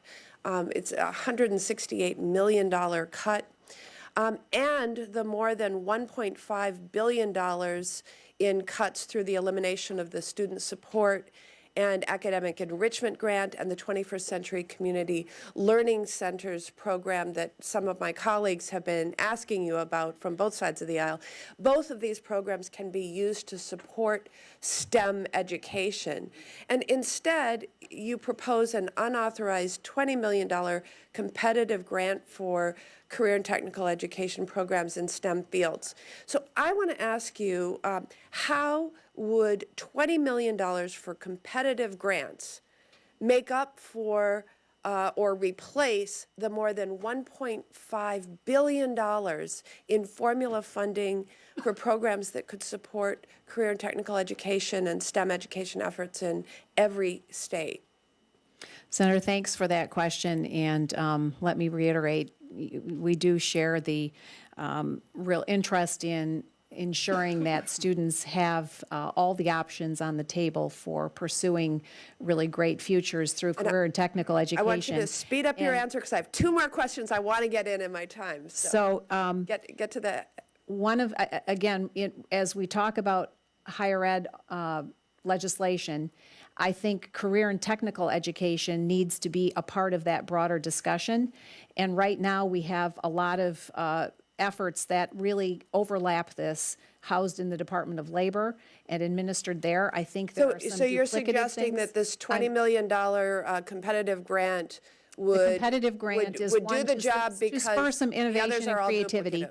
No, it's meant to really spur some innovation and encourage and foster some innovation and creativity. While eliminating the others. Okay, I want to get on to my next question. College affordability is a huge issue. Your budget would make college less affordable for students in my state because it targets 3 campus-based programs: Perkins Loans, the Federal Work-Study Program, and the Supplemental Education Opportunity Grants, all of which allow campuses to target and fine-tune financial aid to students that they know to be in need, sometimes saving from a situation where somebody's about to drop out. Yet your budget slashes all of them, including the Supplemental Education Opportunity Grants. It cuts work-study in half and supports an end to the Perkins loan program. That program, by the way, has provided over $60 million in aid to students in need in Wisconsin this past academic year. It also cuts billions from other programs that make college more affordable, like federal subsidized loans and public service loan forgiveness, which breaks a promise in my mind. Just some of these cuts in aggregate in my home state would mean that we would lose about $107 million in financial assistance for students. How do these truly draconian cuts in federal financial aid programs reflect anything other than an effort to push college further out of reach to more and more young people? The budget really seeks to make college and higher ed more options more flexible for students. The Perkins, just to recall, the Perkins campus-based programs that I was talking funding about was are not particularly reauthorized. flexible because they're controlled at the local level. Remember, the Perkins funding was not reauthorized by Congress, so It is in effect right now. well, again, going back to the bigger picture, offering year-round Pell, giving more flexibility to students to pursue their education as quickly or over as long a period of time as they need, fitting it, realizing that students today have different needs and are going to go about their higher ed in different manners. The other program to which you were referring, the SEOG, is duplicative of Pell, and we really think that again, focusing on the students who are most in Secretary need of DeVos, having I note the that I've most run out direct of control time, out of it through the Pell program is really Secretary going DeVos, to I'm going to cut you off because we've run out of time, but I hope to get to a third question, so I will submit it for the record relating to the Title IX guidance to schools about the rights of transgender students. Thank you, Senator. Senator Rubio. Thank you. Thank you for being here today, Madam Secretary. You know, it strikes me, this whole debate about education, I approach it as someone who went to public school my entire life, who would not have been able to go to college without Pell Grant and student loans. I paid Sally Mae a lot of money. Never met her, but she took a lot of my money, and over $130,000 in student loans. But it strikes me, all these debates we have about education nowadays are basically about how much money we put or not put into a model of public education. And I think one of the nuances, I'm not accusing you of this, the question really is, how does this budget account for this reality as I see it, as now a parent with 4 children still in the K-12 system, is how does the budget account for this new reality that what we're dealing with is incredibly nuanced and complex? I have 3 teachers in my family. Thanksgiving and Christmas are always interesting, but you learn a lot. One of them is now an assistant principal, my sister. And what you learn is that, first of all, one of the things we do that these other countries don't do is we teach everybody, and we should. There are places in this world where if you are disabled, where if you don't get good enough grades in 2nd grade, they stop trying with you. We don't do that. We should never do that. It's one of the things that makes us unique. But the other is that children bring to the classroom everything. They bring it all. So if a child, here's the reality, if a child is living in a dangerous neighborhood, in substandard housing, in a broken home, this child is going to struggle to learn unless there are things in place to assist them, both inside the school and outside of school. And that costs money. And not only does it cost money, it also takes innovation to try to figure out, and what works in a certain place may work differently somewhere else. I can just tell you now as a parent, you know, this summer, right now, we're a week or a few days away from school letting out. If the kids don't stay on schoolwork over the summer, they're going to lose a lot of what they earn. Now, luckily, you know, we are able to afford some help in that regard, but what about the people that cannot? And so what ends up happening, years and years of these disparities build up, so that by the time a child is in 7th, 8th, 9th, 10th grade, they are literally behind the curve, and they do not have an equal opportunity of success, all because of socio and economic factors, which are interrelated. And I don't want to put it on poverty. I have relatives that work at schools that are not in poor neighborhoods, and the lack of parental involvement is an issue that teachers struggle with as well. But the reality of it is that the nuance of this is difficult, and particularly as our society continues to change and become diverse. One of the things you experience, and this is a reality, the best schools in Miami-Dade County where I live are public schools. But a lot of people pay to take their kids out of those schools because they're paying for environment, because they either have a bad perception or that may not be based on reality or whatever it may be. So there is excellent work happening at our public schools across this country. So my point is, in a country that has become so diverse and so different geographically and along so many different lines, how does this budget account for that in terms of the federal role in incentivizing competition, and innovation, while still understanding that in order to address some of the basic things that some of are out of the school system, okay, if a kid does not have access to Wi-Fi, nowadays in the 21st century, they are going to struggle to be able to complete homework. If they don't have access to a computer network, if they don't have access to an electronic device that they can use to learn, they're going to struggle. That's a fact, among other things. If a child is showing up to school hungry, if the child is homeless, if the child is living in an environment that's not conducive to learning, if a child doesn't have someone at night that's making sure they're doing their homework or following up or interacting with teachers or making, these children are going to struggle. And I understand the school system and government cannot step in that role and fill the entire gap. How does this budget account for all of this in ensuring that what we want to make sure is that we have an education system in this country that lives up to our motto as a nation, that all of us are created equal and that we all deserve the equal opportunity to fulfill our God-given potential? Senator, thank you. Thank you. I couldn't agree more with everything that you've just said about the students and our opportunities. This budget seeks to fund and give the greatest amount of flexibility to states and local authorities to make the decisions that are best that are going to be best for the students that they're serving. It seeks to turn over control and a one-size-fits-all, top-down mandated approach that has been a part of this department for a number of years, and really recognize the fact that every student, every child is unique.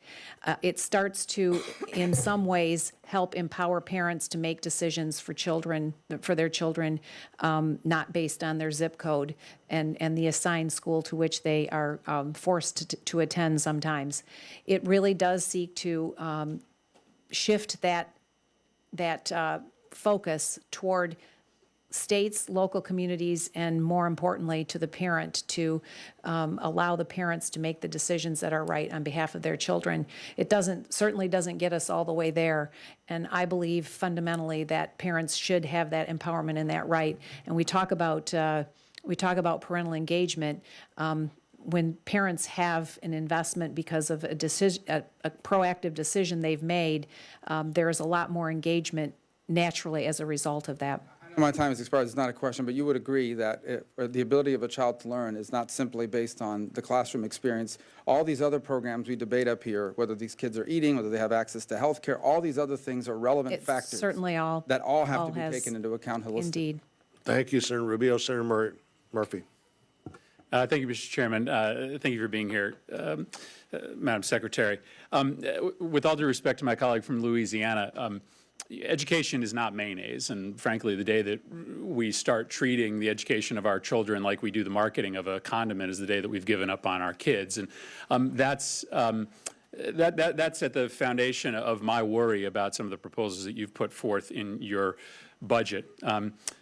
K-12 is a for-profit operator. It was a for-profit operator, one of the biggest in the country. Your family was invested in it. And a New York Times article on this organization said that a portrait emerges of this company as trying to squeeze profits from public school dollars by raising enrollment, increasing teacher workload, and lowering standards. As a researcher at the University of Colorado said, the people that are running these for-profit companies are fundamentally trying to do to public education what the banks did with home mortgages. Now, you and I have a fundamental disagreement. I just don't think that there's any room in our public education for individuals making millions of dollars, making their fortune off of taxpayer dollars. But to the extent that you want to move more public dollars into the private sector, some of it will end up in the hands of these for-profit charter school operators. And so my question is, does your proposal require any of these companies to disclose their profits? Will it cap the salaries of these CEOs? What protections will be in your, specific protections will be in your proposal, in your program to make sure that taxpayer dollars don't just end up enriching the pockets of the folks that own these companies? Senator, thanks for that question. I think your question more broadly is better framed around what are students achieving, and I think the question is not what the tax status is. Well, that wasn't my question. I don't think the question is the tax status of No, that was my a question. school. The question is not the tax, in my view, it's not the tax status of the school, it's what are students achieving. Now, you can have any view of my question as you want, but my question is what protections will be on taxpayer dollars to make sure that the heads of these companies don't end up becoming millionaires or billionaires off of the operation of these schools? If parents are making choices, regardless of the tax status of the school to which they're sending them, whether it's a for-profit managed institution or a not-for-profit, if students are achieving and parents are making those choices on behalf of their children, I think those are the better measures to be oriented around. I understand. Your question is there will be no protections for taxpayer dollars. I understand that you have a belief in the market that will end up solving the problems that may encounter. But here's my worry. You spent some time today talking about the students in East Hartford, Connecticut. And I fundamentally don't believe that this administration cares about the outcomes of students at East Hartford High School. Because if you did, you wouldn't be proposing these massive cuts in the programs that help the kids of East Hartford High School. Talking about massive cuts for after-school programs that help kids in places like East Hartford. You're talking about massive cuts in career and technical education. You're talking about eliminating support for teacher training. All you're giving is the opportunity to choose a different school. But the fact of the matter is that's not a panacea. Right? In Michigan alone, right,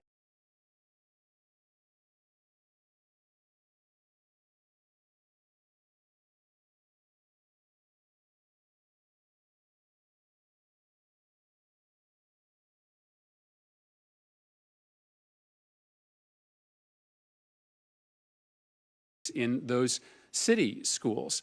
So ultimately, to me, this can't be about the kids in East Hartford, because if it was, you wouldn't be taking all this funding away from them, and you wouldn't just be throwing them out into a market-driven system that seems mostly about enriching the salaries of the CEOs who run these companies.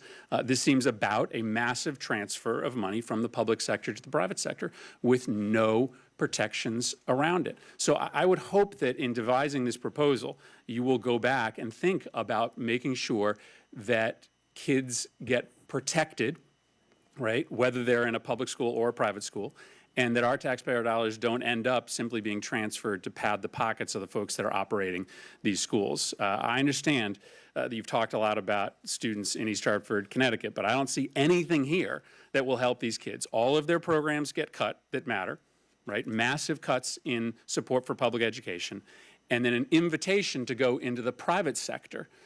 And in the private sector, they'll find good schools and they'll find bad schools. But those private sector schools or their charter schools will be enduring the same set of cuts that come to the public schools. And in the end, it may simply be a way to pad the pockets of the folks that operate the schools. Thank you, Mr. Chairman. Senator Moran.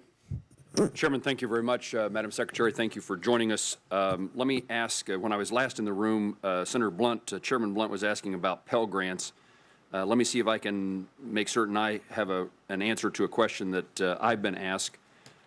We authorized Pell grants in the FY17 budget for year-round, so-called year-round Pell. However, the colleges and universities cannot distribute that aid until the Department of Education issues guidance. Summer courses have already started on many of our college campuses. How soon will the guidance be issued, and will it be in time to be utilized by students for this summer's classes?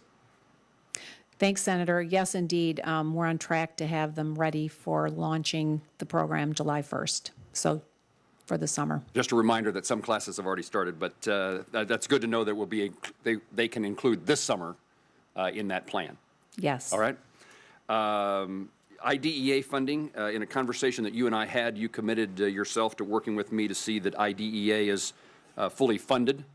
It appears that the President's budget, the administration's budget, is level funding. That's not always bad in today's environment, but I would again ask you if there was not a way that you could prioritize any of the funding that's included in the budget toward IDEA as compared to something else, or the decisions that you made were based that other things are a higher priority. Yes, well, actually, the level funding would actually represent almost, if you're looking at the cuts to other areas, we have a real commitment to funding IDEA. And as you probably recall, when IDEA was originally passed, the the target was to support it at the 40% level. The current funding has run somewhere around 15%, and certainly if Congress wanted to approach a higher level of funding for IDEA, the students that we serve are certainly deserving of that. I think your point being that in today's, with cuts in other programs, level funding, IDEA was a priority for you? It has been, it certainly is a priority, yes. Let me ask you about Title I. There's $1 billion increase in the budget request for Title I, but it's over and above other funding at Title I. And that additional $1 billion is to support local education agencies who adopt an open enrollment system. Again, in a conversation that you and I had, you committed to me that you would not support, the department would not support mandating options for states, uninterested states and local boards of education uninterested in that, having that option. Correct. That's still true. That is still true. And I can, in fact, it would be perhaps better if you would reassure folks in Kansas that there is not money, pardon me, that's coming from current funding for Title I that is being used elsewhere. That is correct. That is correct. The proposal is to level fund Title I funding and then have an additional $1 billion that would be available to states or local districts that wanted to opt into a public school choice program in their geography. But no state that doesn't make that option would have Title I funds reduced. Is that correct? True? Let me mention finally impact aid and just reiterate to you its importance. And to remind you and the administration of its value, particularly in the President's stated desire of supporting our military men and women and their families.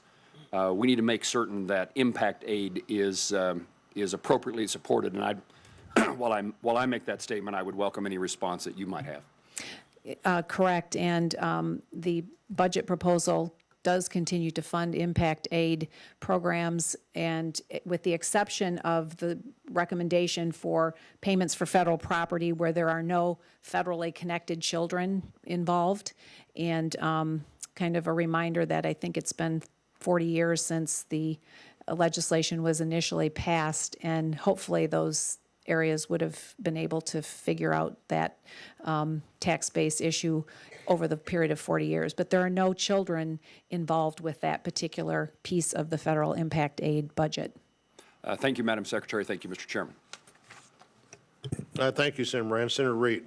Well, thank you very much, Mr. Chairman. Thank you, Madam Secretary. Following along some of the line of questioning that Senator Murphy engaged in, is it the proposal that these for-profit elementary schools, either or non-for-profit, must take all children who apply? Is that a requirement? I'm sorry, sir.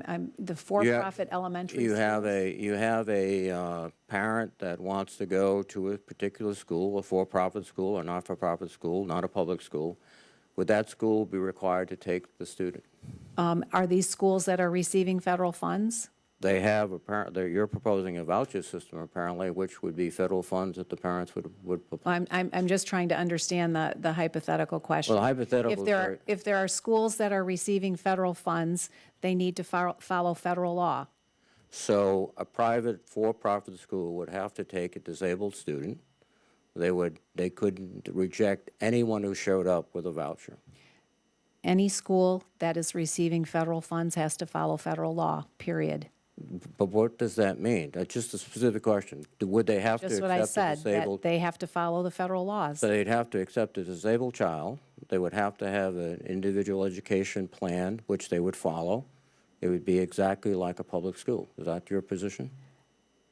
If the school is accepting federal funds. Well, let me ask another question. Let me also refer to the fact that states have implemented programs that for disabled students that parents willfully elect into and opt into. Parents are making those decisions. There is no requirement that. But I'm saying the parent decides they want to go to this school, and they come up. the school would have to accept that student. If the student had severe disabilities, they would have to accommodate their program to deal with that student's special disability. Is that your position? If a school is accepting federal funds, they are going to follow federal laws. So the voucher that is used to pay is you I consider will to be repeat federal? again, if they're accepting federal funds, Now- they'll follow federal laws. Let me ask you a question. You would consider that voucher federal funds, requiring them to follow federal laws? Well, first of all, there is no voucher program currently, so this is all a hypothetical No, question. it's not hypothetical. It is, No, because because there you're going to isn't one. publish rules, Madam Secretary, that's going to say you have to follow federal laws if you accept this voucher, which is federal funds. I've said before that if a school is accepting federal funds, they have to follow federal laws. So let me ask you a question. A for-profit school accepts a voucher, because that's what you're talking about, giving the parent the chance to move out of a public system into a private system. That would be considered by you the acceptance of federal funds, requiring the school to follow all the requirements that a public school would follow. Any school that accepts federal funds will follow federal laws, period, without discrimination. So your answer is yes. So the voucher system will trigger for-profit private schools or not-for-profit private schools to accept all students, as public schools do, to follow all the rules, particularly with regard to disabled children. That's the only conclusion I can draw from your answers, which are rather cryptic. Let me turn now to the higher education issues. The Pell Grant you seem to be suggesting as the appropriate mechanism and the only appropriate mechanism, because most of the other federal programs are zeroing out. The supplemental educational opportunity grants, cutting federal student aid in half, and yet you take $3.8 billion from the surplus of the Pell Grants, rather than providing for additional larger Pell Grants, et cetera. How does that make college more affordable? Well, sir, the proposal is to take $3.8 billion from the surplus, leaving $4.9 billion in the surplus. And if there is a desire to increase the Pell Grant, the Pell Grant amounts for students, I think that is something that you have to consider. Well, if we did, where would we get the money? We already have $3.8 billion in the Pell Well, Grant there's system. going to, the Pell program continues to be fully funded and have supplemental resources there. So it will continue to be very healthy into the foreseeable future. And if you want to adjust the Pell rates, you certainly have the opportunity to do that. And you would support that with a budget authority? I'm not suggesting it. I'm saying that if it's your desire to increase it, you certainly have the opportunity to do that. Well, we also have the opportunity to reject your suggestions and increase significantly I acknowledge the that. Pell Grants. So, thank you very much, Madam Secretary. Well, thank you, Senator. We have time we're going to take time for a second round of questions if anybody wants to participate in that. I think Senator Murray and I both do. On the Pell Grant issue, when you go to year-round Pell, that increases the Pell potential by 50%. So the Pell cap would be $8,880. And some observation was made here earlier that the Pell Grant only pays for 25% of education costs. That obviously depends on where you go, because there are a lot of places you can go that the Pell Grant pays for 100% of the education cost, may not pay for living cost. But I think we don't want to underestimate the impact of year-round Pell to help people progress toward their goal of getting a degree, getting whatever they're in school to enhance their future abilities. But the annual cap now on Pell, if you choose to go year-round, would be $8,880, not $5,900. Doesn't mean we shouldn't look at the $5,900. It just means that is not a cap that somehow is now spread out over 12 months instead of 9. That cap increases.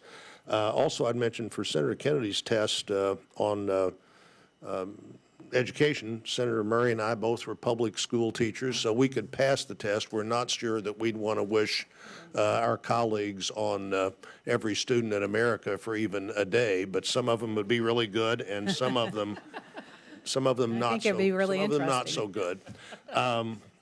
Now, on this issue of federal law that's come up several times, I'm not going to ask you to repeat what you said on that, but I would say that your predecessor wanted to write his own federal law. My impression is that's not what you want to do.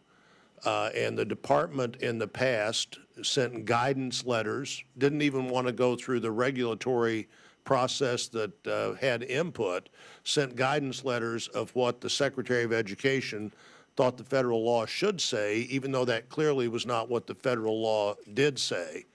I don't believe it's your job as Secretary of Education to decide what the federal law says. If it's murky, agree. the Department of Education is not the place to settle what federal law says.